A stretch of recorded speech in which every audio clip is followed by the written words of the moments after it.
আমার ফোনে যখন কল আসে যে আমার ভাই গায়ের শরীরে পুড়ে লেগেছে, তখন আমি ওখানে স্ট্যান্ডে অজ্ঞান হয়ে যাই। আমার বান্ধবীরা আমাকে ধরে ঢাকা মেডিকেলে নিয়ে আসে। তখন দেখি সারা রাস্তায় স্বাধীনতার পতাকা ছিল, আমাদের হাতে ছিল আমার ভাইয়ের লাশ। বাকি যে এত রাজনৈতিক দল দেখছি, তারা তো 5 তারিখের পর থেকেই এই যে বড় বড় কথা বলে যাচ্ছে, শহীদের বিনিময়ে, ছাত্রদের বিনিময়ে আজকের স্বাধীন বাংলাদেশ, তাদেরকে তো দেখছি না। ওনারা এখন বলে কি জানেন? সংস্কার নয় নির্বাচন। ওনারা এখন এটা বলে, আরো বলে কি সংস্কারের নামে নামে নির্বাচনকে দীর্ঘায়িত করা।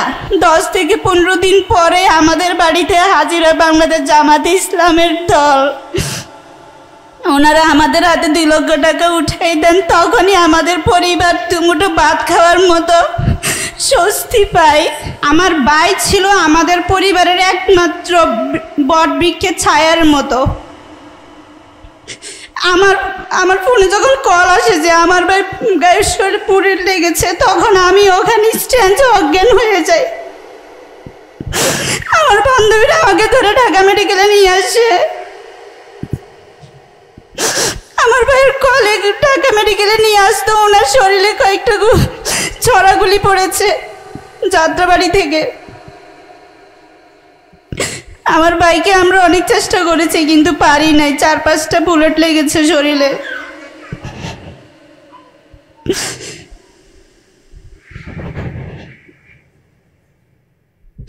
আমার ভাই 5:40-এ শাহাদাত বরণ করেন। তখন সবাই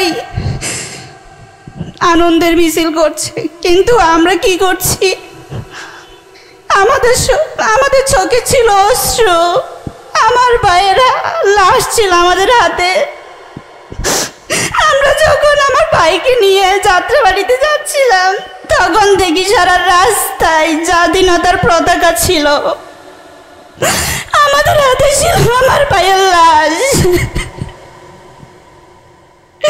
আমিও বলছি যে ভাই আমরা স্বাধীন পাবো, আমরা স্বাধীনতার পতাকা হাতে নিব, কিন্তু তার বিনিময়ে পেয়েছি কি? আমার ভাইয়ের লাশটা পেয়েছি।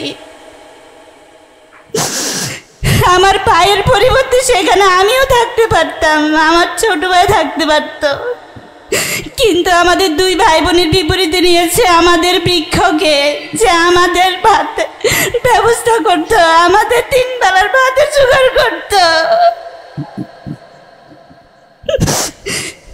আমরা যে পরের দিন ভাত খাবো সেটাও আমার ভাই পাঠাতো টাকা। আমাদের পড়াশোনা সবই আমার ভাই করত। আমার ভাইয়ের লাশটা নিয়ে আমরা পরের দিন দাফন করি। এর পরের দিন থেকে যে আমরা কি খাবো, কিভাবে চলবো, সেটা আমরা জানতাম না। শহীদের 10 থেকে 15 দিন পরে আমাদের বাড়িতে হাজির হয় বাংলাদেশ জামাতে ইসলামের দল। ওনারা আমাদের হাতে 2 লক্ষ টাকা উঠাই দেন, তখনই আমাদের পরিবার দুমুঠো ভাত খাওয়ার মতো স্বস্তি পায়। একমাত্র দলকেই দেখেছি সবার বাড়িতে গিয়ে গিয়ে সবার রান্নার ব্যবস্থা করে দিয়েছেন, অন্তত 2 থেকে 3 মাস যেন তারা ভালোভাবে একটু খাইতে পারে। কিন্তু কই, বাকি যে এত রাজনৈতিক দল দেখছি, তারা তো 5 তারিখের পর থেকেই এই যে বড় বড় কথা বলে যাচ্ছে, শহীদের বিনিময়ে, ছাত্রদের বিনিময়ে আজকের স্বাধীন বাংলাদেশ, তাদেরকে তো দেখছি না। আজ পর্যন্ত বাংলাদেশ জামাত ইসলামী দল আমাদের বাড়িতে 4 থেকে 5 বার গিয়েছে, কই এমন কোনো দলকে তো দেখি নাই। আমাদের সেই মফস্বল গ্রাম নোয়াখালী হাতিয়া, আমরা নদীভাঙা অঞ্চল, ওনারা জানেন, আমাদের বাড়িতে ওনারা গিয়েছেন, কই অন্য কোনো দলকে তো দেখি নাই। ওনারা এখন বলে কি জানেন? সংস্কার নয় নির্বাচন। ওনারা এখন এটা বলে, আরো বলে কি সংস্কারের নামে নামে নির্বাচনকে দীর্ঘায়িত করা।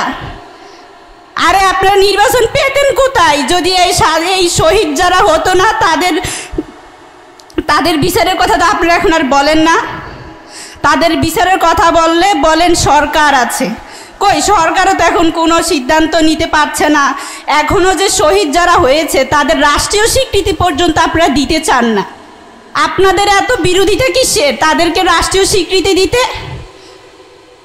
আপনারা এখনো লাইভে এসে বলেন যে রাষ্ট্রীয় স্বীকৃতির দরকার নাই। আপনারা তো দিব্যি বাইরের রাষ্ট্র থেকে 5 তারিখের পর থেকে দেশে ফিরছেন সবাই নির্দ্বিধায়, আপনাদের কোনো ভয় নাই। এই ভয়ের রেশ কেটে দিয়েছিল কে? কিন্তু সেটা আপনারা ভুলে গেছেন। এখন ভুলে গিয়ে বলেন নির্বাচন, ক্ষমতা, ক্ষমতা চাই। আমরা চাই আমাদের ক্ষমতা, কিন্তু যারা শহীদ হয়েছে তাদের খবর তো আপনারা রাখছেন না, তাদের বিচারের ব্যবস্থা তো আপনারা একবার মুখ থেকে বলেন না। আমরা বর্তমান সরকার, অন্তর্বর্তীকালীন সরকারের কাছ থেকেও বিচার পেতে ব্যর্থ হয়েছি। এই বিচার পেতে কেন এখন আমাদের এত দেরি হচ্ছে? আপনারা তো কেউ সেটা জবাবও দিতে পারছেন না।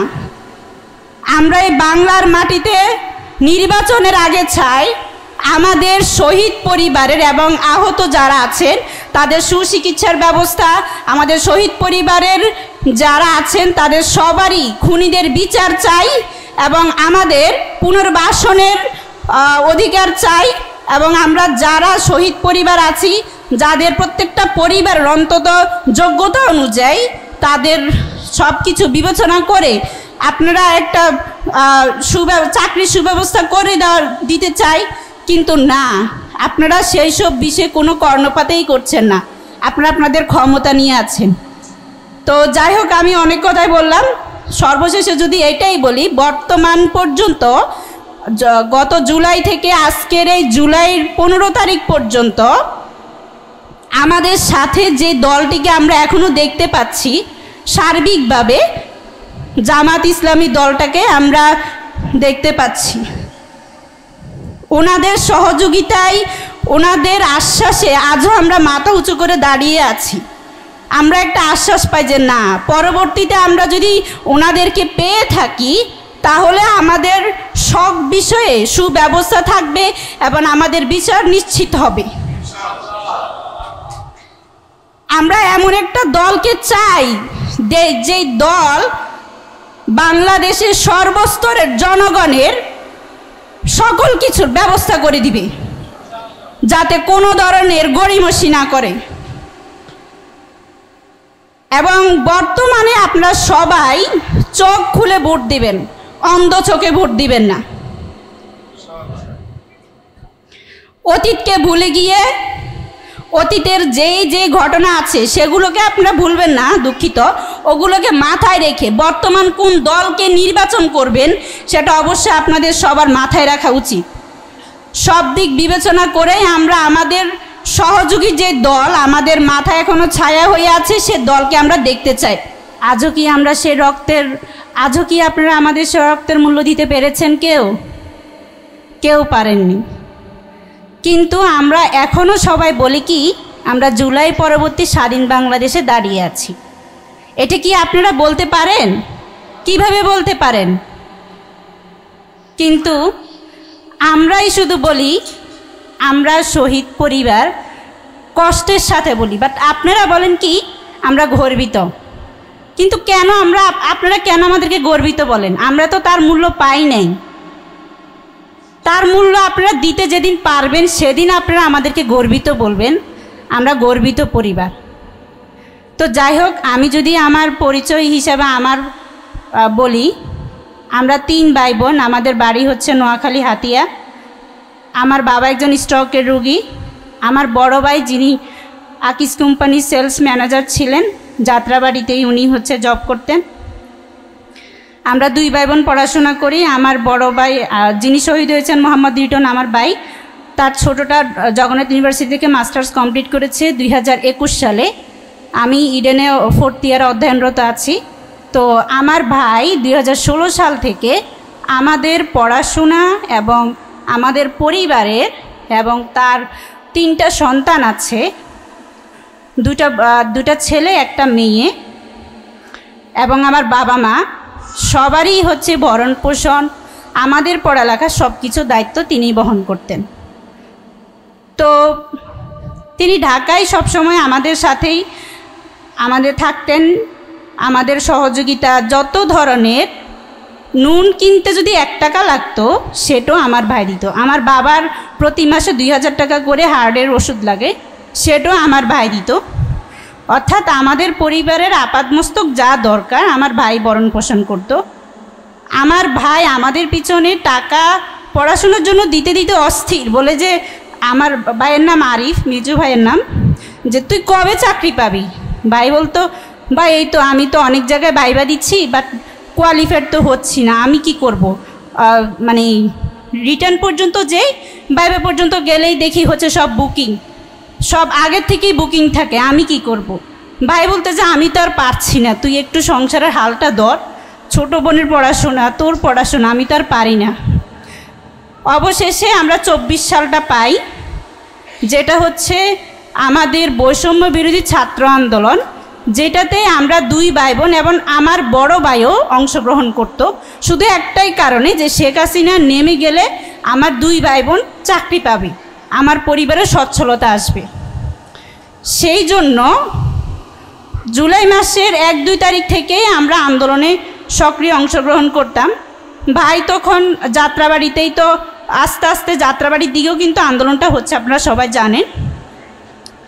তো যাত্রাবাড়িতে উনি সবসময় আন্দোলনে যোগদান করতেন আর বলতো যে শেখ হাসিনা কবে নামবে, আর দেশটাকে আর ভালো লাগছে না, তোরা যে কবে চাকরি পাবি, সবসময় এই কথাটাই বলতো আমার ভাই।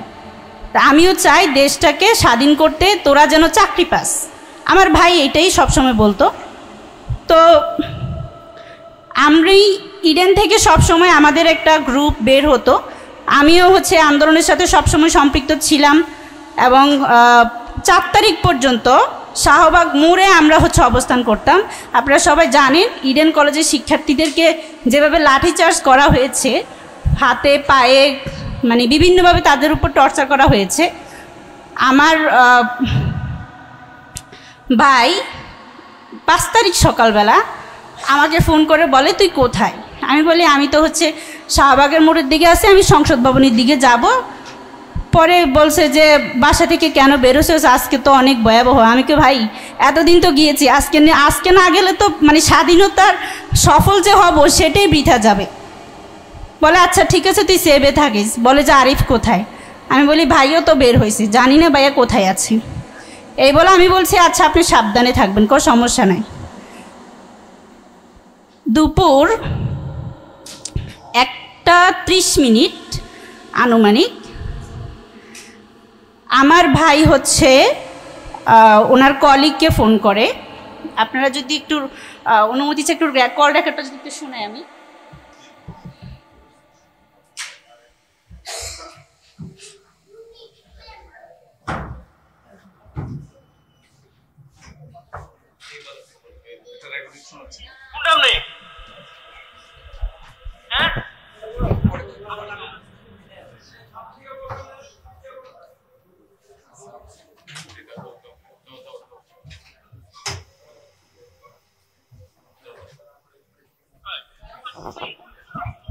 হ্যালো হ্যালো, আপনি কই? ইন্না নিল্লা কোনটা আপনি? হ্যাঁ আপনি কই? হ্যাঁ আমি আপনাদেরকে এটুকুই শোনালাম, কারণ দিন আমার ভাই যদি ওই দিন যদি আমার ভাইয়ের কলিগকে যদি ফোন না করতো, হয়তো আমার ভাইয়ের লাশ আমরা হাতিয়ার মাটি দাফন করতে পারতাম না। আমাদের এই যে আমরা যে জুলাই যোদ্ধা আহত, আমাদের এই জিনিসটা নিয়ে তাদের কোনো মাথা ব্যথা নেই। তাদের শুধু চিন্তা হলো কিভাবে নির্বাচন হবে। এক একজন ধরেন এই জুলাইয়ের ক্রেডিট নিয়ে ব্যস্ত। কেন ভাই, আপনারা যদি শেখ হাসিনা আজকে বাংলাদেশের প্রধানমন্ত্রী থাকতো, আপনারা কি আজকে এইভাবে যেভাবে যে অডিটোরিয়ামে আজকে আয়োজন করে কথাবার্তা বলতে পারতেন? বা এই যে বড় বড় সভা করতেছেন, কাদের বিনিময় করতেছেন? এই জুলাই যোদ্ধাদের বিনিময়। এই যে শহীদ পরিবাররা, এই যে আমার বোন কান্না করে বলল, এটা কি কারণে বলতেছে আপনারা কি এটা বুঝতেছেন? এই কারণে বলতেছে, দেখেন এখনো যারা শহীদ হয়েছে তারা তো আল্লাহ তাদেরকে বেহেশত নসিব করুক, যারা শহীদ হয়নি দেখেন আপনারা আমার চোখের দিকে তাকান, চোখের নিচে কালো দাগ, এখনো আমরা জিন্দা লাশের মতো জিতে আছি, আমরা শান্তি মতো ঘুমাইতে পারি না। কেন? এই জুলাই আমাদের জন্য একটা বিভৎস ঘটনা, এটাকে স্মরণ করলেই আমাদের আর ঘুম আসে না। এখনো আমাদেরকে বিভিন্নভাবে সামাজিক সোশ্যাল যে মিডিয়া আছে বা যেভাবে যেমন আপনার মোবাইলে মেসেজের মাধ্যমে বিভিন্নভাবে আমাদেরকে আওয়ামী সন্ত্রাসীরা এখনো আমাদের হুমকি দিচ্ছে। এই যে কিছুদিন আগে আপনার এটা মিটফুটে সোহাগের হত্যা হলো, তা আপনারা এটা থেকে কি বুঝতে পারতেছেন? এই মেসেজ এবং এই যে হত্যা হইলো, এটা দিয়ে এটাই বুঝে যাচ্ছে যে নির্বাচনের পরে সবচেয়ে প্রথম টার্গেট হলো আমরা যারা জুলাইয়ে আন্দোলন করছি তারা। তার মানে কি নির্বাচনের মাধ্যমে আমাদের হত্যা করার বা ফাঁসি দেওয়ার একটা ব্যবস্থা বাংলাদেশে করার ব্যবস্থা হচ্ছে, ঠিক কি না বলেন আপনারা? আমি আমার ব্যাপারে একটু হালকা বলি, যে সবাই বলেছেন আমার আন্দোলনের স্পট ছিল চিটাং রোড। 5ই আগস্টে যখন 12টা নাগাদ এরকম সময়ে সবাই ঢাকার রাজপথের দিকে আসতেছিল, তো আমরা আসলে চিটাং রোড, যেহেতু চিটাং রোড সহ নারায়ণগঞ্জটা একটু আওয়ামী লীগ কেন্দ্রিক, এই কারণে ওই জায়গায় প্রায় সময় মানে ধরেন রাস্তাটা দখল রাখার একটা বিষয় ছিল। বাকিদেরকে আমরা আসার জন্য সুযোগ করে দিছি, আমরা ওই জায়গায় ছিলাম। কিন্তু 12টার পরে যখন টিভিতে আসলে এভাবে ছিল না, বা টিভিতে নিউজগুলো ওইভাবে প্রচার করতো না, সোশ্যাল মিডিয়াতে ফেসবুকের মাধ্যমে, ফেসবুকের অনলাইনেও পোর্টাল ছিল না, মানে এমন এক অবস্থা যে মানে কোনোভাবেই খবর পাওয়া যাইতেছিল না। তো 12টার দিকে একটু শুনতে পাইলাম যে শেখ হাসিনা হয়তো বা পদত্যাগ করবে, সেনাবাহিনীর কাছে তাদের মানে পদত্যাগপত্র যেভাবে হোক আর কি উনি পদত্যাগ করবে আর কি। তারপরে আমরা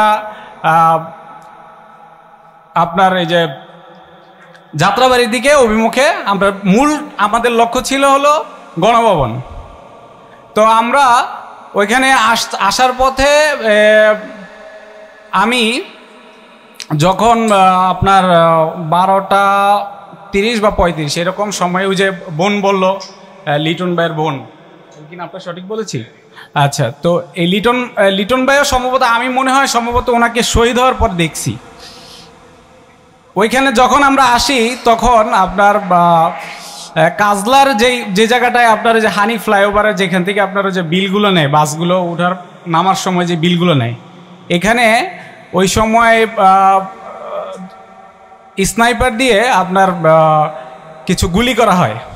গুলি করার পরে এক পর্যায়ে আমরা যারা সবাই তো মানে ফ্লাইওভার অভিমুখে সবাই রওনা দিছি, কিন্তু পিছের থেকে স্নাইপার দিয়ে গুলি করার পরে আমরা মনে করছিলাম যে এটা সামনে থেকে গুলি হচ্ছে। সামনে পুলিশ এবং র্যাব সেনাবাহিনীও কিছু ছিল। যখন পিছের দিকে মুভিং করি তখন পিছের থেকে আবার ধরেন এই আওয়ামী সন্ত্রাসীরা এবং র্যাব ঘটনাস্থলে ওইখানে দাঁড়ানো ছিল, কিন্তু পুলিশ আপনার বন্দুক নিয়ে ফায়ার করতে থাকে। তো আমার পিছনে আসলে যেটাকে সিটাগুলি বলে, রবার বুলেট সম্ভবত নাকি, ওইটা ধরেন গুলি করার পরে লাগে। কিন্তু এই যে আপা যে বলল, বোন যে বলল, সম্ভবত ওই স্নাইপারের গুলিতে তার ভাই মারা গেছে। এখন আসলে এই যে দেখেন এখানে যে কথাগুলো বলতেছি, আসলে সবচেয়ে বড় যে বিষয়টা, আপনারা এই যে নির্বাচন নিয়ে সবাই তোড়জোড় করতেছে, বাংলাদেশের বলতে গেলে খারাপই লাগে। আসলে একটা দল খুব বেশি এখন নির্বাচন নিয়ে খুব দৌড়াদৌড়ি করতেছে। কেন রে ভাই, আপনার নির্বাচন নিয়ে যে করতে, যাদের মাধ্যমে নির্বাচন আশা করতেছেন, যদি আওয়ামী লীগ সরকার থাকতো তো আরও 3 বছর ক্ষমতায় থাকতো না? তো এখন আপনি এই 1 বছরের মধ্যেই কেন নির্বাচন দিবেন? আগে যারা শহীদ হয়েছে, যারা আমরা এই যে এখন জিন্দা লাশের মতো বেঁচে আছি, আমাদেরকে আপনি কি সেফটি দিছেন? কোনো সেফটি তো এখন পর্যন্ত আমরা পাইনি। কালকে যদি এই নির্বাচনে যেটা বলতেছেন এরপরে যদি আমাদের হত্যা করা হয়, কি সেফটি আমাদের কাছে আছে যে আমরা আওয়ামী লীগের মাধ্যমে আর নির্যাতিত হব না বা আমাদের জীবন নিরাপত্তা আছে? এরকম কোনো অনেক রাজনীতিকবিদেরাই এগুলো নিয়ে নির্বাচন নিয়ে দৌড়াইতেছেন, কিন্তু এটা নিয়ে মাথা কামাইতেছেন না। আমি আশা করব সকল দল আছে যারা তারা এই জুলাইয়ের সনদের বিষয়টা নিয়ে চিন্তা করবেন। এবং জামাত ইসলামীকে ধন্যবাদ আমাদের এরকম একটা মতবিনিময় সভায় ডাকার জন্য। এবং তাদের যেই ওনারা বললেন, আমি ব্যক্তিগতভাবে কিছুটা খুশি হয়েছি যে ওনাদের যে দফাগুলো আছে 7 দফার মধ্যে 3টি দফা আপনার জুলাই সনদ সহ শহীদ যোদ্ধাদের সহ শহীদ পরিবারদের সদস্যদেরকে দাবি আদায়ের জন্য তারা যে দাবিগুলো রাখছে আমরা এটাকে সমর্থন করতেছি। এবং আমি আশা করি, আমি নিজে ব্যক্তিগতভাবে তাদের এই সমাবেশে আমি উপস্থিত থাকব। আপনাদের থেকেও আশা করি আপনারাও থাকবেন ইনশাল্লাহ। আসসালামু আলাইকুম ওয়া রাহমাতুল্লাহি ওয়া বারাকাতুহু। ধন্যবাদ আমাদের জুলাই যোদ্ধা আবু বকর সিদ্দিক ভাইকে।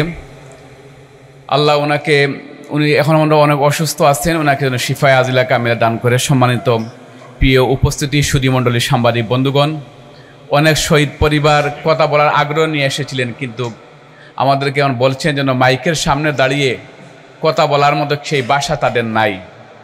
এই প্রসঙ্গ তাদের সামনে আসলেই তারা বাকরুদ্ধ হয়ে যান। এ পর্যায়ে আমাদের উদ্দেশ্যে কথা বলার জন্য অনুরোধ করছি আমাদের শহীদ হৃদয়ের সম্মানিত মা, আমাদের শ্রদ্ধেয় মাকে আমাদের উদ্দেশ্যে, জাতির উদ্দেশ্যে কথা বলার জন্য আমি সবিনয় অনুরোধ করছি। আসসালামু আলাইকুম। আমি হৃদয় শহীদের মামা। আপনার কাছে এটুকুই বলতেছি, কি অপরাধ করেছিল আমার ছেলে আন্দোলনে যেতে না করছি, আমার কাছে বলে যায়, মা আমি আমার বাচ্চার জন্য আমি ওষুধ নিয়ে আসি।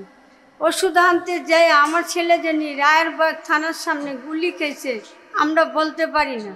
আমরা যে সময় আমার ছেলেকে ফোন দেয়, আমার ছেলের মোবাইল ধরে না। কী কারণে ধরে না? ওই থাকে যে যাত্রাবাড়ি কাদলা নতুন রাস্তায়, ওইখান থেকে বনের বাসা বেড়াতে যেয়ে লাশ ফিনিশিন আমার ছেলে, ওইখানে আমার ছেলে গুলি খেয়ে মারা যায়। আমরা বলতে পারি না, আমরা তো বনের উপরে ফোন দেই, আর আমরা জানি না যে আমার ছেলে ওইখানে শহীদ হয়ে গেছে। রাত্রের 8টা বাজে মেডিকেলের থেকে ফোন আছে যে হৃদয় আপনার কি হয়? হৃদয় আমার শালা হয়, বোনের জামাইয়ের কাছে ফোন দিছে। কীভাবে যেন আমার ছেলে কইছে আমরা নিজেরা বলতে পারি না। এই সাইডটা ঢুকে আমার ছেলের কলিজা বেরিয়ে গেছে গা। তারপরে বোনের জামাইয়ের নাম্বারটা খালি বলতে পারছে। রাত্রে ফোন দিছে, আমরা গেছি, আমরা জানি না যে আমার ছেলে মৃত্যু হয়ে গেছে। তখন করতেছি আমি মা বিছেতে যাইয়া পরে পাইনি। রাত্রে যাইয়া দেখি আমার ছেলেরে টলির মধ্যে বারিন্দার দিকে শোয়া রাখছে। তো আমরা ভিতরে গেছি, একজনে নিয়ে গেছে, আরে ভিতর থেকে ওর বোনের জামাইরে গলা ধরে নিয়ে কানে কানে জানি কি করেছে আমি বলতে পারি না, নিয়ে মুখের থেকে কাপড়টা সরায় দেখি আমার হৃদয় সুন্দরভাবে শুয়ে রয়েছে। যে আমার বাবারে ধরে আমি একটা চিৎকার দিছি, চিৎকার দিয়ে মনে করেন আমি ওইখানে কী হয়েছে আমি আর করতে পারি না। মানুষ আমার দৌড়াদৌড়ি করে, পুলিশ মানুষে উত্তালান খালি পিঠায়।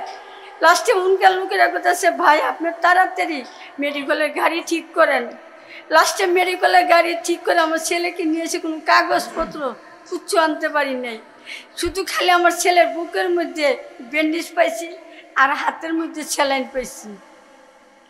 এভাবে আনছি, আন্না যে বাসায় রাখছি লাস্টটা পর্যন্ত রাখতে পারি না, উপর দিয়া টল দেয়, উপর দিয়া টল দেয়। 4 জন মানুষ লাশের সামনে বইতে পারেন নাই, কত ভয় করে রাখছি। রাত্রে কোনো মাটি দিতে কোনো ব্যবস্থা নাই।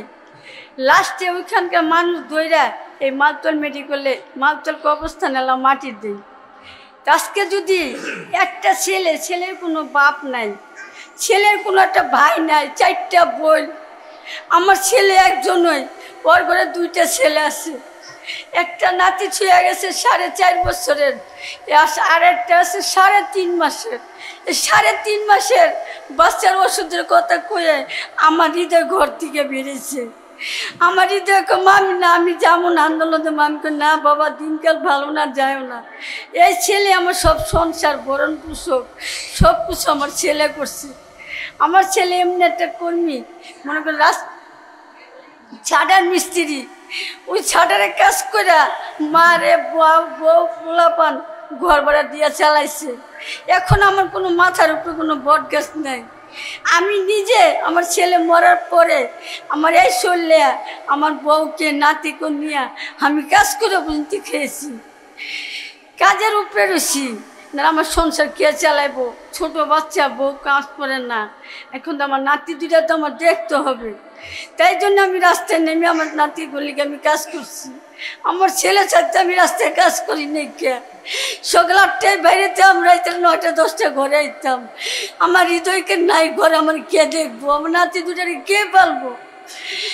মেয়ে 4 মাসে বিয়ে দিয়ে দিছি, 4 স্বামীর সংসারে থাকি। এখন তো আমি ছাড়া আমার নাতিকে তো দেখেন না, নেই ফুবুরা দেখে, ফুবুরা তোর পালায় দেয় নেই।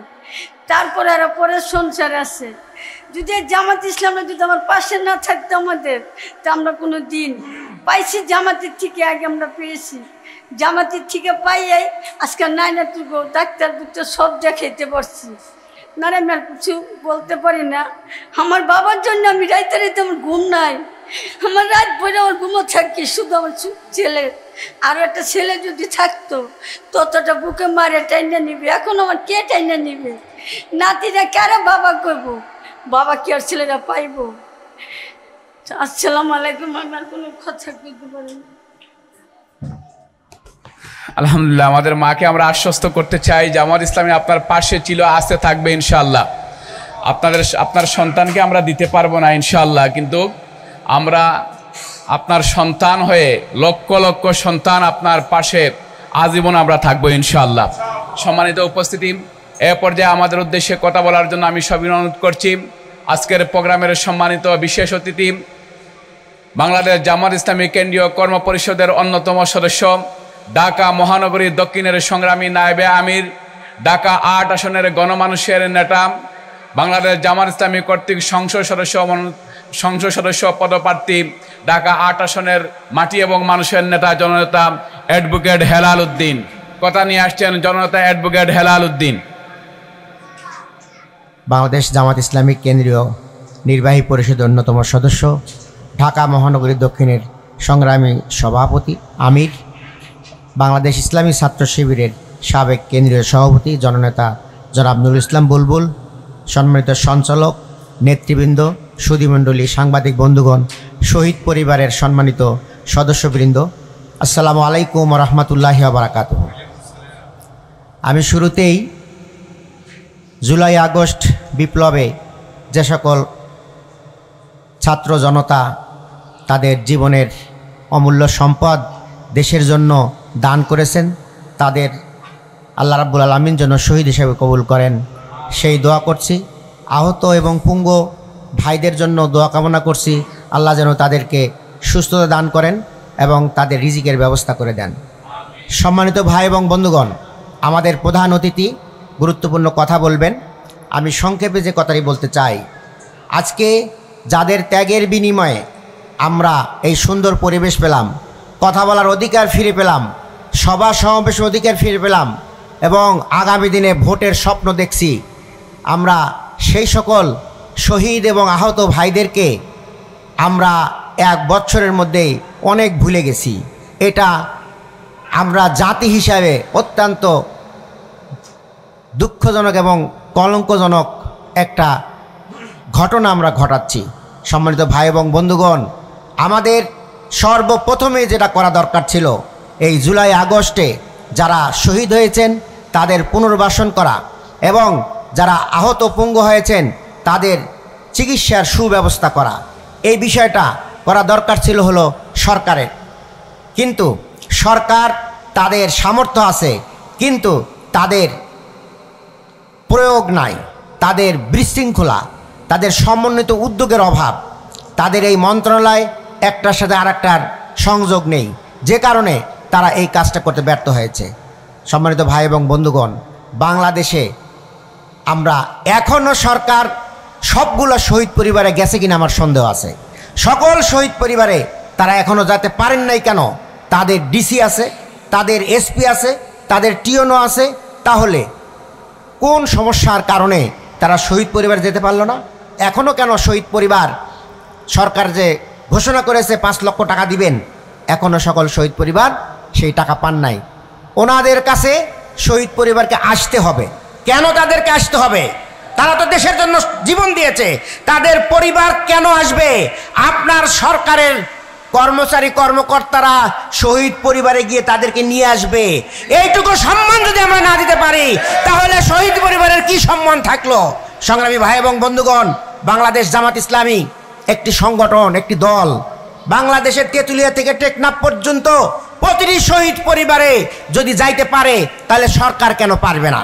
প্রিয় ভাই এবং বন্ধুগণ, আজকে সরকারও ভুলতে বসেছে, এবং আগামী দিনে যারা সরকারে যাবেন তাদের আর সমস্যা কি? তাদের তো দরকার ক্ষমতা। প্রিয় ভাই এবং বন্ধুগণ, এখানে শহীদ পরিবারের সন্তানেরা কথা বলেছেন, তাদের কথাতেই পরিষ্কার, এখন যদি জাতি হিসাবে, দল হিসাবে, ব্যক্তি হিসাবে আমরা আমাদের দায়িত্ব পালন করতে ব্যর্থ হই, আগামী দিনে জাতি এই ধরনের সংকটে জাতি আর এগিয়ে আসবে না। সংগ্রামী ভাই এবং বন্ধুগণ, আজকে আমাদেরকে সিদ্ধান্ত নিতে হবে, এই সকল শহীদদের, এই অসহায় পিতামাতা, ছেলে সন্তানরা কিভাবে মাথা উঁচু করে দাঁড়াবে, তাদের পাশে আমাদের দাঁড়াইতে হবে। না হলে আগামী দিনে এই সকল পরিবার পরিজন তারা অসহায় হিসাবে এই দেশের সামনে চিহ্নিত হয়ে থাকবে। সংগ্রামী ভাই এবং বন্ধুগণ, এই জন্য আমাদের সর্বপ্রথমে যেটা দরকার, শহীদ এবং আহত পঙ্গ এই সকল ভাইদের রাষ্ট্রীয় স্বীকৃতি দিতে হবে।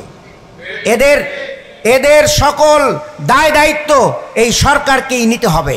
প্রিয় ভাই এবং বন্ধুগণ, তাদের জন্য সম্মানী এবং তাদের ভাতা নির্ধারণ করতে হবে। সংগ্রামী ভাই এবং বন্ধুগণ, আমরা এখনও দেখতে পাচ্ছি বাংলাদেশে এখনও ভুয়া মুক্তিযোদ্ধা নাম দিয়ে ভাতা উত্তোলন করছে। সরকার কেন তাদের সেই ভাতা বন্ধ করছেন না?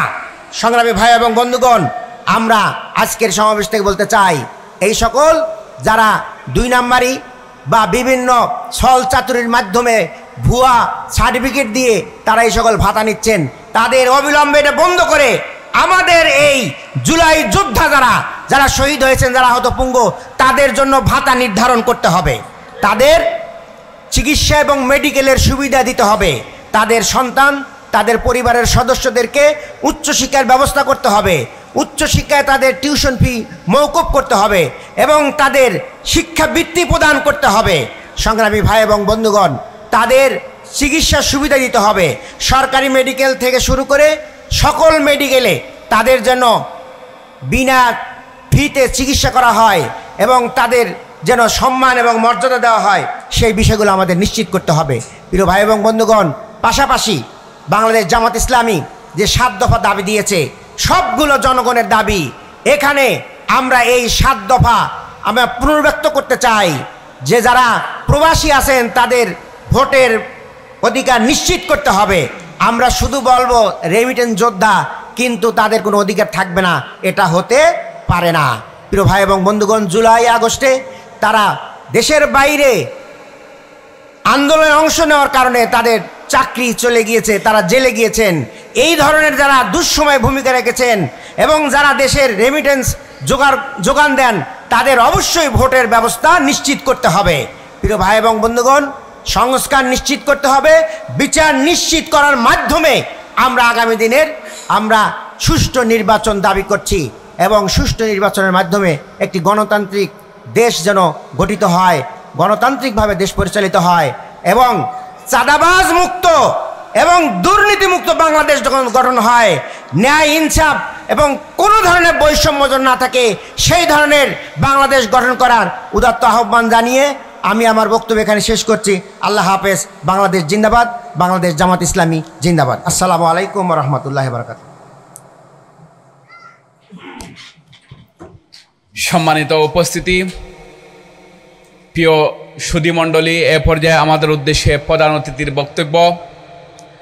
অতিথির বক্তব্য রাখার জন্য আমি সবিনয় অনুরোধ করছি গণমানুষের সংগঠন বাংলাদেশ জামাত ইসলামী কেন্দ্রীয় নির্বাহী পরিষদের অন্যতম সদস্য, ঢাকা মহানগরী দক্ষিণের সংগ্রামী আমির,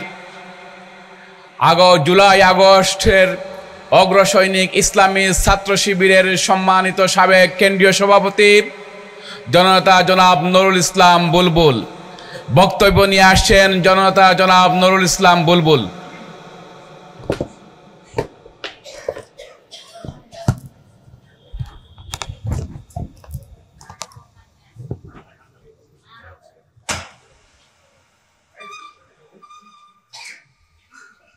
বিসমিল্লাহির রহমান রহিম।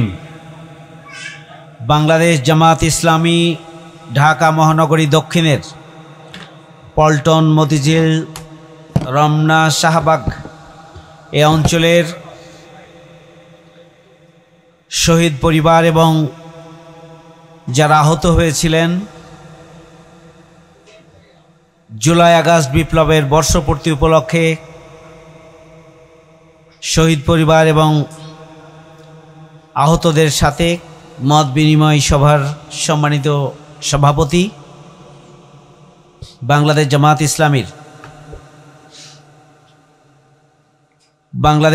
ইসলামীর ঢাকা মহানগরী দক্ষিণের কর্ম পরিষদের অন্যতম সদস্য, পল্টন থানার সংগ্রামী, পল্টন জোনের সংগ্রামী সভাপতি ডক্টর অ্যাডভোকেট হেলাল উদ্দিন, সম্মানিত শহীদ পরিবারের সদস্যবৃন্দ, যারা আহত অবস্থায় গাজী বেশে যারা কঠিন জীবনযাপন করছেন,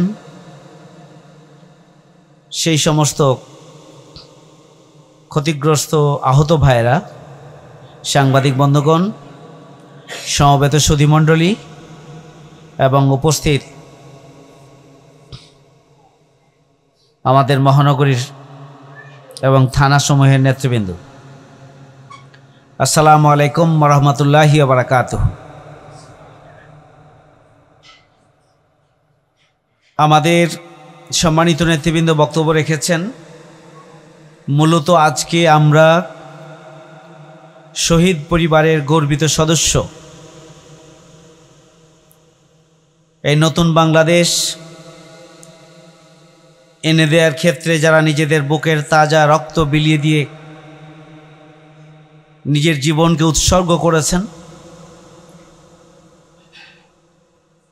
সেই সমস্ত শহীদ পরিবারের সদস্যরা কেমন আছেন, কিভাবে আপনারা দিনাতিপাত করছেন, আপনাদের ভাবনা কি, আপনাদের চাওয়া পাওয়া কি, আমরা বর্ষপূর্তিতে সেগুলো আপনাদের কাছ থেকে জানার জন্য, শোনার জন্য আজকের আয়োজন করেছি। জুলাই আগস্ট আন্দোলনের বর্ষপূর্তিতে এই আন্দোলনে যারা আহত হয়েছিলেন, যারাও নিজের জীবন উৎসর্গ করার জন্য মাঠে ময়দানে 18 কোটি মানুষের মুক্তির জন্য ভূমিকা পালন করেছিলেন, ফ্যাসিস্ট অপশক্তির হাত থেকে দেশকে সুরক্ষার জন্য যারা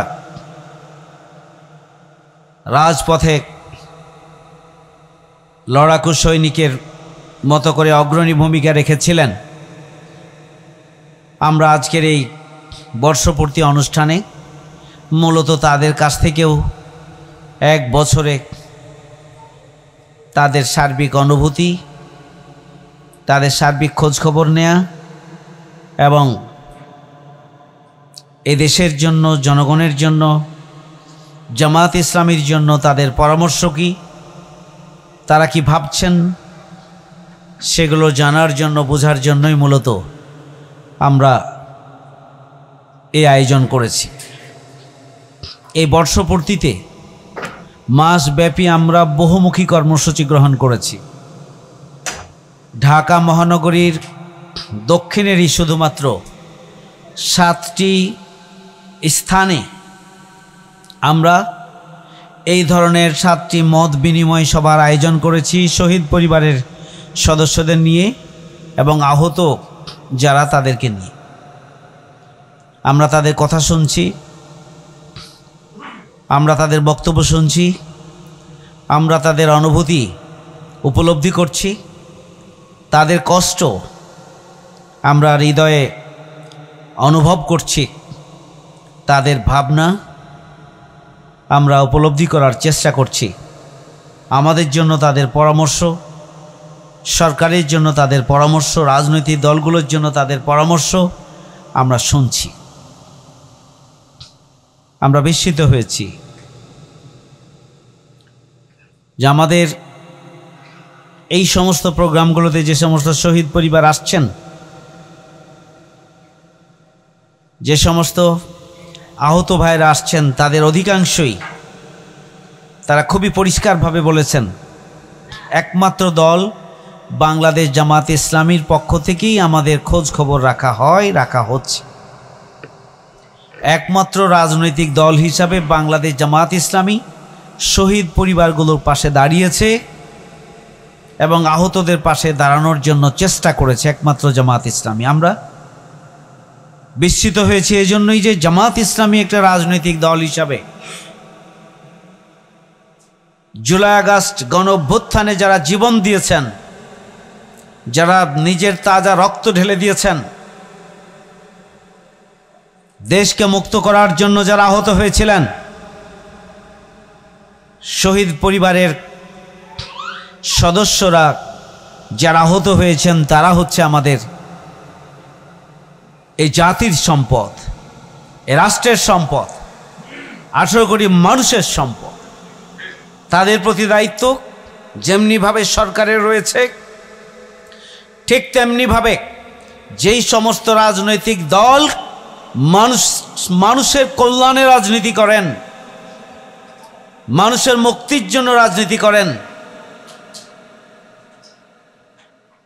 সেই সমস্ত রাজনৈতিক দলের তো উচিত ছিল যারা নতুন বাংলাদেশ এনে দিল আমাদেরকে, তাদের ত্যাগ এবং কোরবানিকে সম্মান জানানো, তাদেরকে মর্যাদায় অধিষ্ঠিত করার জন্য প্রচেষ্টা চালানো এবং রাজনৈতিক দল হিসাবে এই সমস্ত পরিবারগুলোর সাথে তাদের সম্পর্ক সংযোগ বাড়ানো এবং তাদের পাশে সহযোগিতা এবং সাহসের হাত বাড়িয়ে দেওয়া তাদের দায়িত্ব ছিল।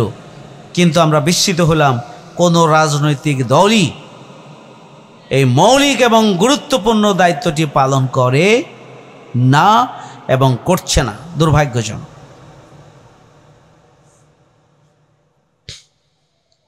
অথচ আমরা দেখছি রাজনৈতিক দলগুলো জুলাই আগস্ট আন্দোলনের ফায়দা ভোগ করছেন। রাজনৈতিক দলগুলো জুলাই আগস্টের ব্যাপারে যখন বক্তব্য দেন তখন মনে হয় যে তাদের নেতৃত্বে আন্দোলন হয়েছে, অথচ এই জুলাই আন্দোলনের সংগ্রামে আমরা সূচনা থেকে শেষ পর্যন্ত আমরা ভূমিকা পালন করেছি। শেষে আমরা শহীদ পরিবার এবং আহত পরিবারদের নিয়ে আমরা কাজ করেছি, তাদের পাশে আমরা দাঁড়িয়েছি, তাদেরকে আর্থিক অনুদান দিয়েছি, তাদের চিকিৎসার জন্য আমরা চেষ্টা করেছি হসপিটালগুলোতে ঘুরে ঘুরে ব্যবস্থা করার জন্য, আবার ডেকে নিয়ে আমরা সহযোগিতা করেছি, পরিবারে গিয়ে আমরা সহযোগিতা করেছি, এলাকায় গিয়ে আমরা সহযোগিতা করার জন্য চেষ্টা করেছি। এগুলো কিছুই না। তারা যে কোরবানি করেছে, তারা যে ফ্যাসিস্ট অপশক্তির হাত থেকে 18 কোটি মানুষকে মুক্তি দিয়েছে, সেই তুলনায় এটি কিছুই না। কিন্তু আমরা চেষ্টা করেছি একটা রাজনৈতিক সংগঠন হিসাবে, একটা মানবিক দায়িত্বশীল সংগঠন হিসাবে আমরা তাদের পাশে দাঁড়ানোর জন্য চেষ্টা।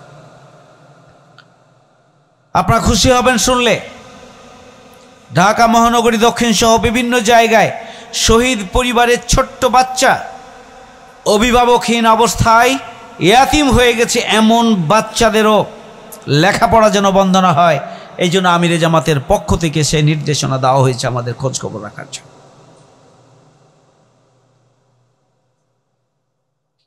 আমরা এটুকুও বলতে চাই, জুলাই আগস্ট গণ অভ্যুত্থানের যারা শহীদ এবং আহত পরিবারের সদস্যদের যে কোনো সমস্যার সমাধানে, যে কোনো কঠিন মুহূর্তে আমরা যদি খবর পাই তাহলে বাংলাদেশ জামাত ইসলামী সবার আগে সেখানে ছুটে যাবে ইনশাআল্লাহ, সবার আগে সেখানে ছুটে যাবে।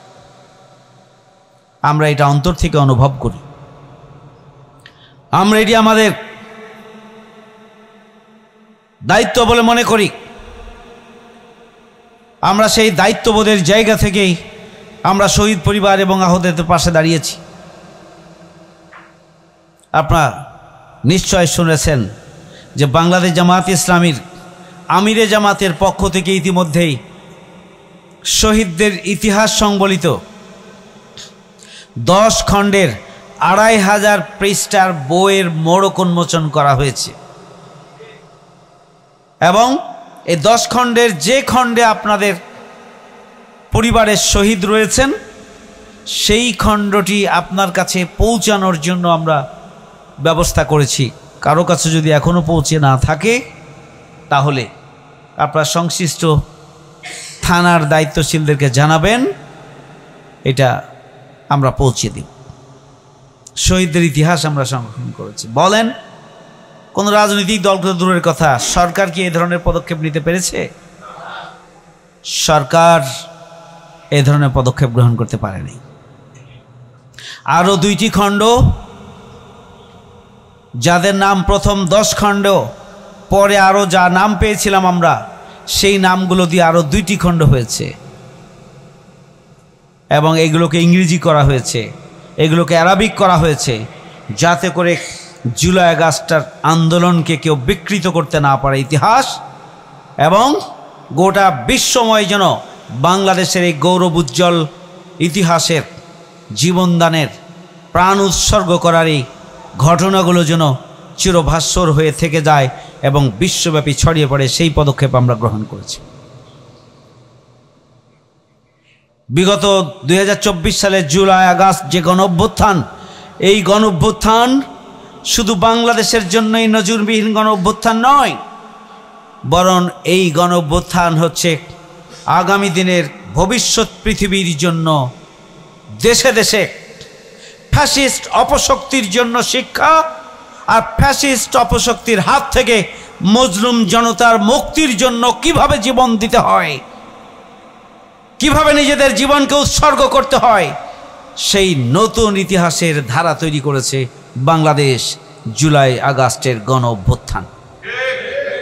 গোটা পৃথিবীর প্রান্তরে প্রান্তরে যে জনগোষ্ঠী রয়েছে, নির্যাতন নিপীড়িত জনগোষ্ঠী, সেই জনগোষ্ঠীর জন্য এটা অনেক বড় অনুপ্রেরণার বিষয় এবং এটি অনুপ্রেরণার উৎস হয়ে থাকবে জুলাই আগস্টের গণ অভ্যুত্থান।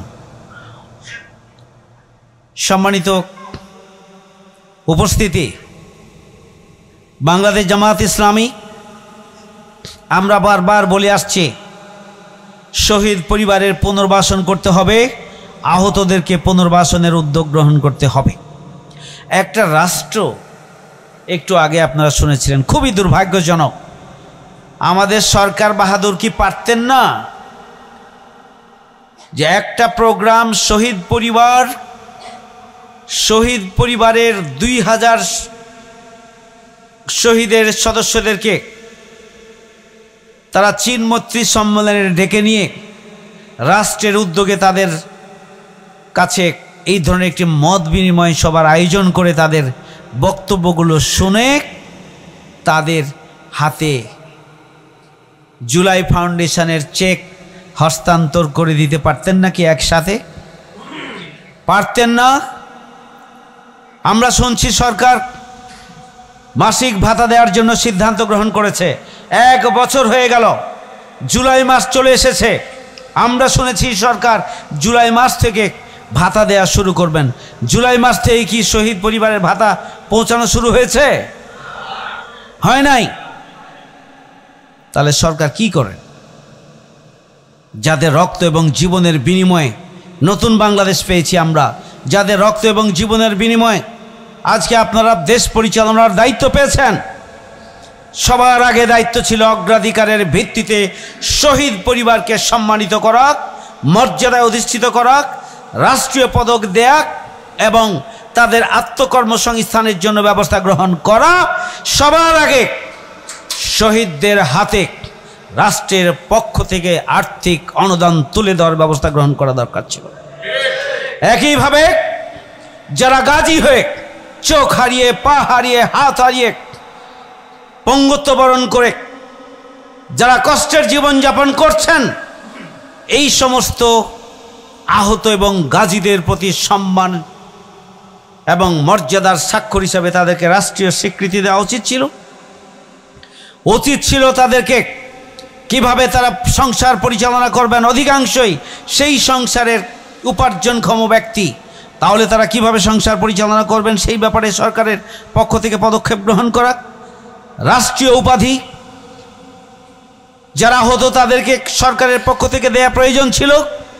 সরকারের পক্ষ থেকে প্রয়োজন ছিল উচ্চ চিকিৎসার জন্য, উন্নত চিকিৎসার জন্য দেশের বাইরে নিয়ে গেলে হলো তাদেরকে চিকিৎসা করে নিয়ে আসা। আজকে এখনও 1 বছর পূর্তি আমরা দেখছি আমাদের প্রত্যেকটি প্রোগ্রামে এমন আহত ভাইয়েরা উপস্থিত হচ্ছেন যারা নিজের পায়ে চলতে পারেন না,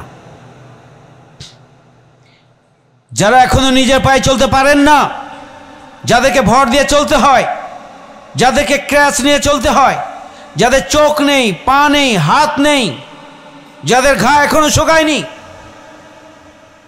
রাষ্ট্র কি করে? এটি তো রাষ্ট্রের দায়িত্ব ছিল। রাষ্ট্র বহুবিধ কর্মযজ্ঞ নিয়ে আপনারা ব্যস্ত আছেন, আর কারো সিলাই সিন্নি খাইলেন, মোল্লা চিনলেন না। যাদের বিনিময়ে নতুন বাংলাদেশ, তাদের প্রতি অগ্রাধিকারের ভিত্তিতে আপনাদের যে দায়িত্ব ছিল সরকার সেটি ব্যর্থ হয়েছে। আমি অনুরোধ করব, জুলাই আগস্টে গণ অভ্যুত্থানের এই বর্ষপূর্তিতে যারা শহীদ হয়েছেন সেই শহীদ পরিবারের গর্বিত সদস্য এবং যারা আহত হয়েছেন তাদেরকে নিয়ে রাষ্ট্রের পক্ষ থেকে জাতীয়ভাবে একটা সংবর্ধনার আয়োজন করা উচিত এবং তাদের উপযুক্ত যে সম্মাননা, তাদের যে মর্যাদা, সেই মর্যাদায় তাদেরকে সেই দিন অভিষিক্ত করা উচিত বলে আমি মনে করি।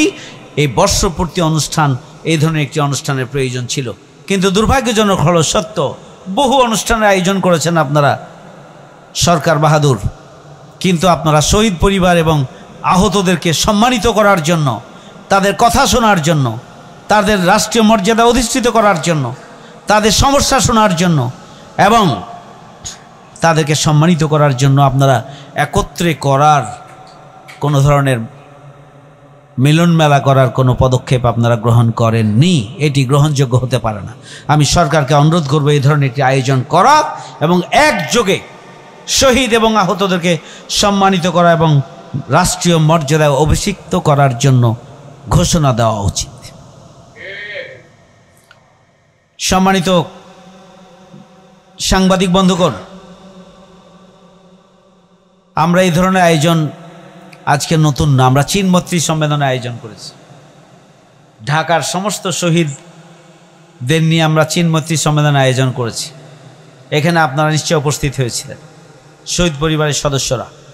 আহতদের নিয়ে ফার্স্ট হোটেলে, এই যে পল্টনে, আমরা প্রায় 350 যারা ব্যাপকভাবে বড় ধরনের ক্ষতিগ্রস্ত হয়েছিলেন তাদের নিয়ে আমরা ফার্স্ট হোটেলে প্রোগ্রাম করেছিলাম।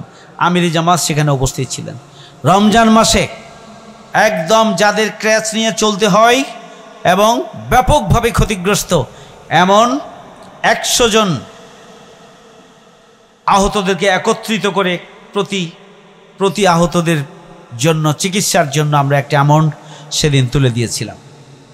নিশ্চয় শহীদ পরিবারকে রমজান মাসে আমরা একটি সংগঠনের পক্ষ থেকে উপহার পাঠিয়েছিলাম। আবার ঈদুল আজহা, কোরবানি ঈদের সময়ও আমরা একটা অনুদান পাঠিয়েছি। আমরা শহীদ পরিবারের সাথে আছি, আমরা শহীদ পরিবারের সাথে সূচনা থেকে আছি। আমরা আমাদের এই শহীদ পরিবারের সাথে আহতদের সাথে থাকার ধারা অব্যাহত রেখেছি। আগামী দিনেও এটুকু আমরা আপনাদের কাছে আশ্বাস রাখতে চাই যে আল্লাহ যদি আমাদেরকে তৌফিক দেন, আমরা আগামী দিনেও শহীদ পরিবার এবং আহতদের পাশে আমরা সব সময় থাকব, তাদের সুখেও থাকব, তাদের দুঃখেও থাকব। আমরা নিজেদেরকে গর্বিত মনে করব। শহীদ পরিবারের সদস্যরা যদি তাদের পরিবারের সদস্য হিসাবে জামাত ইসলামীকে গ্রহণ করে নেয়, তাহলে আমরা নিজেদেরকে গর্বিত মনে করব। আমরা ছিলাম, আমরা আছি, আমরা আগামী দিনও আপনাদের পাশে থাকবো ইনশাআল্লাহ। এই জন্য আমরা এটা শুধু কথার কথা বলছি না, আমরা জানি আপনাদের অন্তের কষ্ট, আপনাদের দুঃখ, এটি পূরণ করার উপায় আমাদের নেই। আপনি আপনার সন্তানকে পাবেন না, আপনি আপনার হাজব্যান্ডকে পাবেন না, আপনি আপনার মেয়েকে পাবেন না, আপনি আপনার ভাইকে পাবেন না, আপনি আপনার বোনকে পাবেন না। কিন্তু যে নতুন বাংলাদেশ আমরা এনেছি, যে নতুন বাংলাদেশ আমরা পেয়েছি, যতদিন বাংলাদেশ থাকবে ততদিন শহীদ এবং আহতদের এই কীর্তি গাথা বাংলাদেশের অনাগত ভবিষ্যৎ মানুষের জন্য অনুপ্রেরণা হয়ে থাকবে। তারা দোয়া পাবেন, তারা রাষ্ট্রীয় পৃষ্ঠপোষকতা পাবেন, তারা এদেশের আক্ষরিক অর্থে যারা জনগণের, এমন রাজনৈতিক দলগুলো সব সময় আপনাদের পাশে থাকবে ইনশাআল্লাহ। আর রাষ্ট্রীয় মর্যাদা আপনাকে কতটুকুকে দিল আর দিল না তাতেও যায় আসে না, কারণ আপনারা সত্য এবং সুন্দরের জন্য লড়াই করেছেন। আপনাদের পরিবারের সদস্যরা অন্যায়ের বিরুদ্ধে সংগ্রাম করতে গিয়ে জীবন দিয়েছেন। আপনাদের পরিবারের সদস্যরা ফ্যাসিস্ট অপশক্তির হাত থেকে জুলুম, নির্যাতন, নিপীড়ন, দুর্নীতি, অনিয়ম, অনাচার, অবিচার, সন্ত্রাস, চাঁদাবাজি এবং রাষ্ট্রীয় নির্যাতনের হাত থেকে এদেশের 18 কোটি মানুষের মুক্তির জন্য আপনাদের পরিবারের সদস্যরা জীবন দিয়েছেন। আপনারা আহত হয়েছেন, আপনারা ক্ষতিগ্রস্ত হয়েছেন, বিপর্যস্ত হয়েছেন। এটি আল্লাহর পথে সংগ্রাম, সত্য সুন্দরের জন্য সংগ্রাম, কল্যাণের জন্য সংগ্রাম, মানুষের জন্য সংগ্রাম হচ্ছে আল্লাহর পথে সংগ্রাম। যারা আল্লাহর পথে সংগ্রাম করে যারা জীবন দেয়, আল্লাহ তাদেরকে বলেছেন শহীদ। যারা আহত হয়, শহীদ হতে পারে নাই, আল্লাহ হয়তো শহীদ হিসাবে কবুল করেন নাই, তারা হচ্ছেন গাজী এবং তারা আল্লাহর কাছে সেভাবেই সম্মানিত এবং মর্যাদায় অধিষ্ঠিত হবেন যেভাবে একজন শহীদ সম্মানিত হন। যেভাবে একজন গাজী আল্লাহর কাছে সম্মানিত, ঠিক সেভাবেই তারা সম্মানিত হবে। সুতরাং দুনিয়ার রাজনৈতিক দলগুলো, সরকার যদি আপনাদের ভুলেও যায়, মহান রব্বুল আলামিন আপনাদের উত্তম অভিভাবক হয়ে যাবেন ইনশাআল্লাহ। আমরা সেই দোয়া করি আল্লাহ রাব্বুল আলামিন যেন আপনাদের উত্তম অভিভাবক হয়ে যান। যাদের অভিভাবক আল্লাহ হবেন তাদের দুনিয়ায় কোনো ভয় নেই, কারণ আল্লাহই হচ্ছেন সর্বোত্তম অভিভাবক। সুতরাং আপনাদের দুঃখ এবং কষ্টকে আপনারা সাহসে রূপান্তরিত করেন। দুঃখ এবং কষ্টকে দেশ গড়ার যে ক্ষেত্রে, যে এই দেশকে সুরক্ষার জন্য, স্বাধীনতার সার্বভৌমত্ব সংরক্ষণের জন্য, ফ্যাসিস্ট অপশক্তির হাত থেকে এ দেশবাসীকে রক্ষার জন্য আপনাদের যে অবদান, এই অবদান শুধু দুনিয়াবী অবদান নয়, এটার পরকালীনও যা যা আল্লাহর পক্ষ থেকে আপনারা পাবেন। সুতরাং আপনাদেরকে নিজেদেরকে ছোট ভাববেন না, নিজেদেরকে অসহায় ভাববেন না, নিজেদেরকে দুর্বল ভাববেন না, নিজেদেরকে কখনো অভিভাবকহীন ভাববেন না। মনে রাখবেন, যদি কোনো মানবিক রাজনৈতিক দল যারা সত্য ও সুন্দর পথকে প্রতিষ্ঠা করতে চায়, যারা দুর্নীতি এবং সন্ত্রাসমুক্ত বাংলাদেশ প্রতিষ্ঠা করতে চায়, এমন কোন রাজনৈতিক দল যদি আগামী দিনে ক্ষমতায় যায়, তাহলে সবার আগে শহীদ এবং আহতদের মর্যাদাকে ঊর্ধ্বে তুলে ধরার জন্য তারা পদক্ষেপ গ্রহণ করবেন। তারা জুলাই আগস্টের চেতনাকে ধারণ করবেন। জুলাই আগস্টের শিক্ষাকে কাজে লাগিয়ে তারা বাংলাদেশকে গড়ে তোলার জন্য চেষ্টা করবেন। তারা লুটপাট করবেন না, তারা সন্ত্রাস করবেন না, তারা চাঁদাবাজি করবেন না, তারা টেন্ডারবাজি করবেন না, তারা নতুন বাংলাদেশকে ক্ষমতায় যাওয়ার পরে একটা অসহনীয় বাংলাদেশে পরিণত করবেন না, বরং তারা বাংলাদেশকে একটা মানবিক, বসবাসযোগ্য, বৈষম্যহীন, ন্যায় বিচারের, ইনসাফের একটা বাংলাদেশ হিসাবে তারা প্রতিষ্ঠিত করবে। সুতরাং এই জুলাই আগস্টের গণঅভ্যুত্থানকে কারা ধারণ করছে আর কারা করছে না, এদেশের জনগণের কাছে তা পরিষ্কার। কারা দুর্নীতিমুক্ত বাংলাদেশ চায়, কারা চাঁদাবাজ এবং টেন্ডার মুক্ত বাংলাদেশ চায়, আর কারা চায় না, বাংলাদেশের জনগণের কাছে এটি দিবালোকের মতো পরিষ্কার।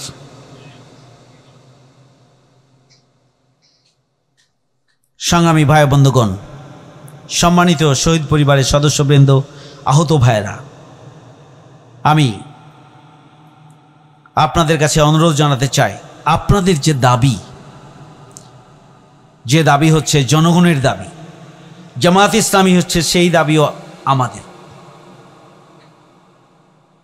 জামায়াত ইসলামী দল হিসেবে আমরা একই দাবি করি যে জাতীয় নির্বাচনের আগে অবশ্যই গণহত্যাকারীদের বিচার হতে হবে।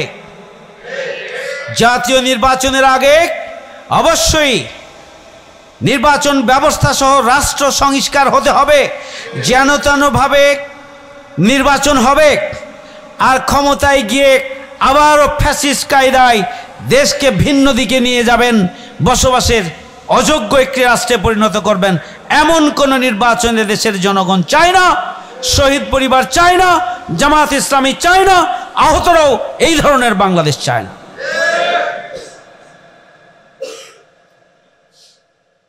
সম্মানিত উপস্থিতি, আমরা পরিষ্কার করে বলেছি নির্বাচন ব্যবস্থাকে সংস্কার করতে হবে, রাষ্ট্রকে সংস্কার করতে হবে। নির্বাচনের আগে আমরা বলেছি শহীদ পরিবারগুলোকে, আহতদেরকে পুনর্বাসন করতে হবে। আমরা বলেছি জুলাই আগস্ট আন্দোলনের একটা নৈতিক ভিত্তি, আইনগত ভিত্তি তৈরি করার জন্য জুলাই সনদে সর্বসম্মতভাবে স্বাক্ষর করতে হবে। যারা জুলাই সনদকে গুরুত্ব দেন না, তারা জুলাই আগস্টের গণঅভ্যুত্থানকে গুরুত্ব দেন না, তারা জুলাই আগস্টের গণঅভ্যুত্থানের অগ্রসৈনিক যারা, তাদেরকেও সম্মানিত করেন না, বরং আপনারা কথায় কথায় তাদের মর্যাদার হানি হয় এমন ধরনের বক্তব্য দিয়ে যাচ্ছেন। এটি কোনোভাবেই গ্রহণযোগ্য নয়, এটি কোনোভাবেই গ্রহণযোগ্য নয়। আমরা চাই প্রবাসী যারা রেমিটেন্স যোদ্ধা, যারা বাংলাদেশের অর্থনৈতিক গতিকে রক্ত এবং ঘামের বিনিময়ে সচল রাখেন, গতিশীল রাখেন, আমরা বারবার বলে আসছি, আমরা খুবই পরিষ্কারভাবে বলেছি, এইবারের জাতীয় সংসদ নির্বাচনের আগে অবশ্যই রেমিটেন্স যোদ্ধা 1,10,00,000-এরও বেশি ভোটার পৃথিবীর বিভিন্ন দেশে অবস্থান করছে, তাদেরকে ভোট দেওয়ার জন্য ব্যবস্থা করতে হবে, আইন সংশোধন করতে হবে। আমরা বলেছি পিআর পদ্ধতির মাধ্যমে নির্বাচন দিতে হবে। পিআর পদ্ধতির মাধ্যমে নির্বাচন হলে গণতন্ত্রের প্রকৃত স্বাদ মানুষ পাওয়ার সুযোগ হবে। পিআর পদ্ধতির মাধ্যমে নির্বাচন হলে কালো টাকা এবং সন্ত্রাস বন্ধ হবে। পিআর পদ্ধতির মাধ্যমে নির্বাচন হলে একটা ভারসাম্যপূর্ণ পার্লামেন্ট প্রতিষ্ঠিত হবে। পিআর পদ্ধতির মাধ্যমে নির্বাচিত হলে ছোট ছোট দল সহ সামগ্রিকভাবে একটা জাতীয় ঐক্যের মতো করেই আমাদের পার্লামেন্ট নিজেরা সিদ্ধান্ত নিয়ে রাষ্ট্রকে পরিচালনা করার জন্য ভূমিকা পালন করতে পারবেন। পিআর পদ্ধতির মাধ্যমে যদি নির্বাচন হয় তাহলে আমাদের প্রতিটি ভোটারের ভোটকে যথাযথ মূল্যায়ন করা সম্ভব হবে, অন্যথায় হবে না। এই জন্য আমরা পিআর পদ্ধতির দাবি জানিয়েছি যে নির্বাচনের জন্য, জাতীয় নির্বাচনের জন্য লেভেল প্লেয়িং ফিল্ড নিশ্চিত করতে হবে। আমরা বলছি যেনতেনভাবে নির্বাচন নয়, নির্বাচনের জন্য অবশ্যই আইন শৃঙ্খলা বাহিনী সহ নির্বাচন কমিশনকে নিরপেক্ষ ভূমিকা পালন করতে হবে। লেভেল প্লেয়িং ফিল্ড নিশ্চিত করার মধ্য দিয়ে গ্রহণযোগ্য, অংশগ্রহণমূলক, ফেয়ার একটা ইলেকশনের জন্য ব্যবস্থা গ্রহণ করেই যদি আগামী দিনে যদি দেশপ্রেমিক গণতান্ত্রিকভাবে সত্য সুন্দরের প্রতিষ্ঠার জন্য, একটা কল্যাণ রাষ্ট্র প্রতিষ্ঠার জন্য যারা স্বপ্ন দেখেন, যদি তাদের হাতে ক্ষমতা আসে তাহলে জুলাই যোদ্ধারা সম্মানিত হবে, তাহলেই জুলাই সনদের কার্যকারিতা থাকবে, তাহলেই দুর্নীতিমুক্ত, সন্ত্রাসমুক্ত, চাঁদাবাজ মুক্ত বাংলাদেশ গড়ে তোলা সম্ভব হবে।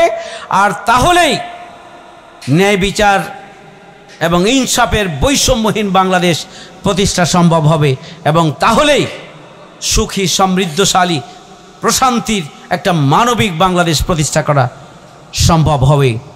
সেই জন্য আসুন আমরা সবাই মিলে আমরা ঐক্যবদ্ধভাবে সেই ধরনের একটি বাংলাদেশ গড়ে তোলার জন্য আমরা ভূমিকা পালন করি, সেই প্রত্যাশা ব্যক্ত করে, এবং সেই জন্য সবার উপরে দেশ, সবার উপরে দেশের জনগণের স্বার্থ, ব্যক্তি এবং ব্যক্তিগত স্বার্থ আর দলীয় স্বার্থ নয়, দেশের স্বার্থ এবং জনগণের স্বার্থকে অগ্রাধিকার দিয়ে আমরা যদি নতুন বাংলাদেশ গড়ে তোলার ক্ষেত্রে শহীদের স্বপ্ন বাস্তবায়নের জন্য আমরা ঐক্যবদ্ধভাবে ভূমিকা পালন করতে পারি, তাহলেই একটা নতুন বাংলাদেশ প্রতিষ্ঠা করা সম্ভব। আল্লাহ রাব্বুল আলামিন আমাদেরকে সেইভাবে ভূমিকা পালনের তৌফিক দান করুন। আমা তৌফিক ইল্লা বিল্লাহ। আসসালামু আলাইকুম ওয়া রাহমাতুল্লাহি ওয়া বারাকাতুহু।